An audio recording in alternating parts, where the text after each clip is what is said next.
Welcome to So True, and today's devotional is entitled Dodge the Bullet, and it's based on Psalm 91. And as we get going, let me read the opening couple of verses of that psalm. He who dwells in the secret place of the Most High shall abide under the shadow of the Almighty. I will say of the Lord, He is my refuge and my fortress. My God, in Him I will trust. The story is told of a young soldier who came back home from the Vietnam War. When out with some friends and family, he was pressed for some war stories, but he deflected by saying nothing dramatic happened to him. Unsatisfied by the answer, his friends and family pestered him, believing that he was being too modest or maybe hiding something. Eventually caving into the chorus of inquirers, the young soldier replied, "The thing that struck me most was the number of bullets that missed me." I like that. Is that not the dramatic truth? Looking back over our lives, are we not struck by the bullets we have dodged? Is our testimony not that God's grace has brought us through many dangers, toils, and snares? Looking back over my own life, I should be dead already. Car accidents, 6 years in the police service in Northern Ireland, bomb blasts in Belfast, falling off trees and walls, the crazy antics of my youth, aborted takeoffs and landings on aircraft. God has redeemed my life from destruction several times. Love that verse from Psalm 103, verse 4. God's preserving providence is a wonderful thing and grounds for much thanksgiving. Psalm 91 is a beautiful psalm of assurance that celebrates God's preserving providence in the life of the child of God.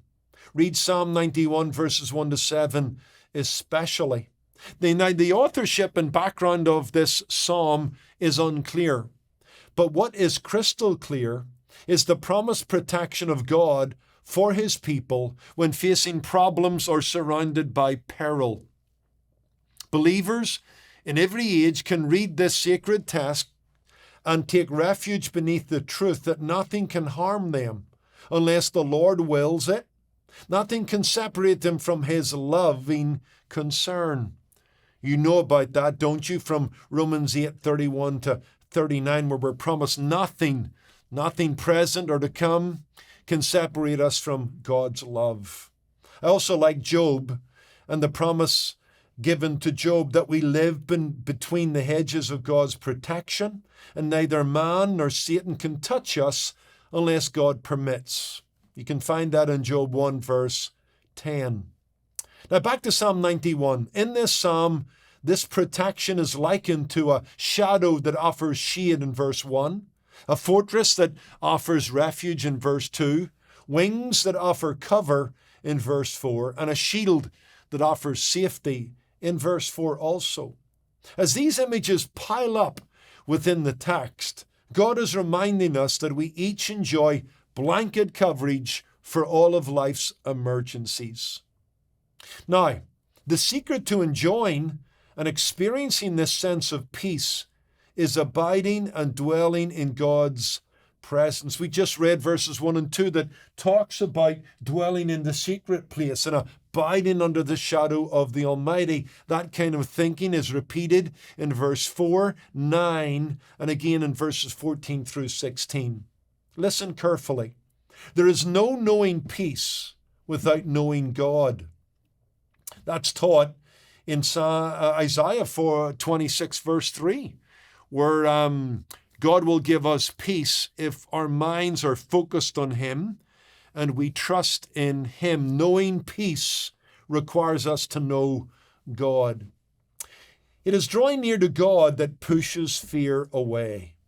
Dwelling in God's presence through prayer and praise, setting our love on Him, and meditating on the truth of His Word is how we come to experience a sense of shalom, a sense of wholeness and wellness in life. That grips our souls and it guards our hearts. The depth of our intimacy with God will determine the breadth of our bravery in life. I want to repeat that. The depth of our intimacy with God determines the breadth of our bravery in life. God is a refuge to those only who habitually seek him. By implication, peace will be spasmodic when our pursuit of God and worship of God is sporadic.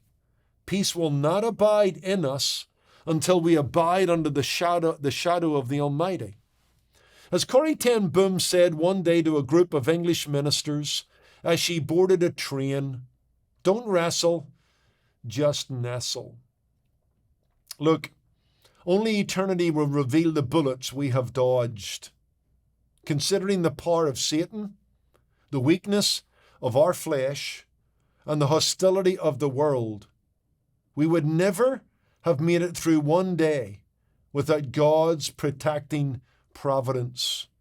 And yet that's the promise as I close from 1 Peter 1 verse 5. We are kept by the power of God.